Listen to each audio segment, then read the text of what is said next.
ensuing generations to make our union more perfect. As we did, we overcame the scourge of slavery, when women reached for the ballot, and when we rid ourselves of Jim Crow.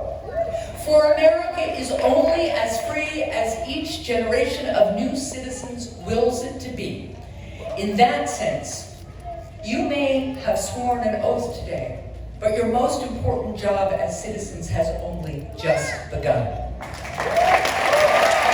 Now here's the thing. I know that you are up to the task. Look to the stories of immigrants intertwined in our own history. 8 of the signers of the Declaration of Independence were immigrants. Today, citizens, both new and old, can be found opening small businesses, joining the ranks of our armed forces, serving our communities as first responders, and pioneering new science and technology as researchers and innovators in our universities and laboratories. As you know, our newest citizens often have a special appreciation for why America is the greatest country on earth. They may not have been born in America, but their hope was America. And they were willing to give up much for the sake of calling themselves Americans. That's part of what makes this country great. It's how we draw the best and brightest minds from every corner of the globe. Now, I know that particularly when our country is in a polarizing political moment, being a good citizen can be hard. When our country is faced with tough debates, it's hard to work together. It's hard to look for the best in our neighbors some days. It's hard to be a good citizen when some in our politics think so little of our country and our people that they try to divide us in the pursuit of power.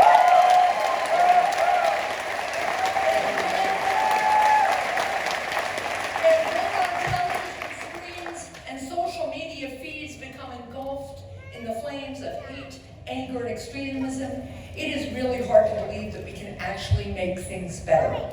But it is precisely in these moments when being a good citizen counts. For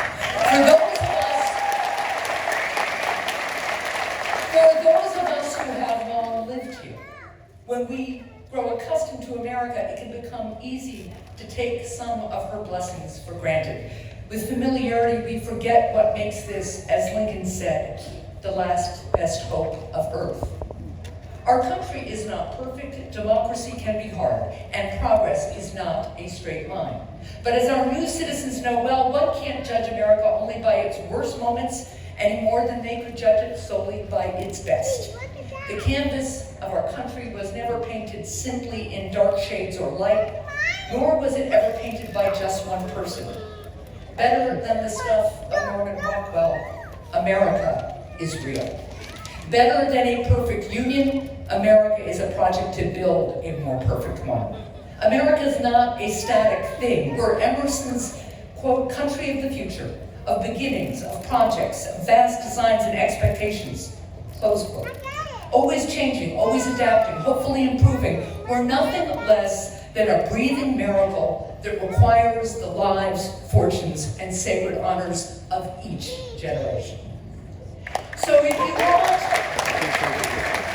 you want to find our country's potential and possibilities, if you want to bring out the best in your neighbors, then hold on to the optimism of this day. And in those moments when the price of citizenship feels greater than its promise, my charge to you and to all citizens, new and old, is this. On this 4th and forever, look on America with the hopeful gaze of its newest citizens. Unable to take for granted our beautiful land and bountiful opportunities, our laws, and our liberties. Unencumbered by the temptation to let politics lead us to forget that loving America means loving all of your fellow Americans.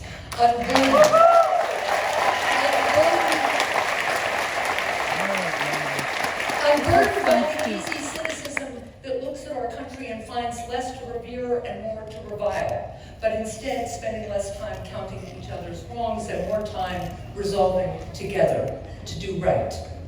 Look upon America through the eyes of an Irish family escaping famine and who on the docks of Portsmouth found a better life, of a Greek father who knew that this is a place to get a new start.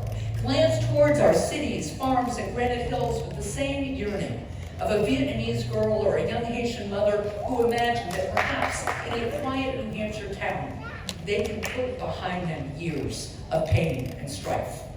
Survey our history, institutions, and democracy itself with the same care as a Jewish refugee from occupied Europe, or a student who slipped past the Iron Curtain, to whom the phrase land of the free is not a tired cliche, but a hope worth risking one's life for.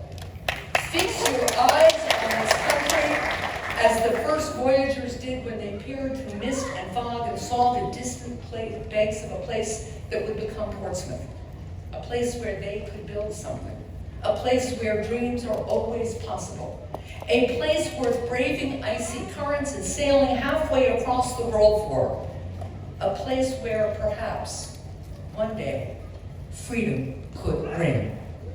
That's the promise of citizenship. That's how we best support and defend our Constitution. And in celebrating your becoming the latest recipients of that great inheritance, I cannot imagine a better way to spend this 4th of July. God bless you all.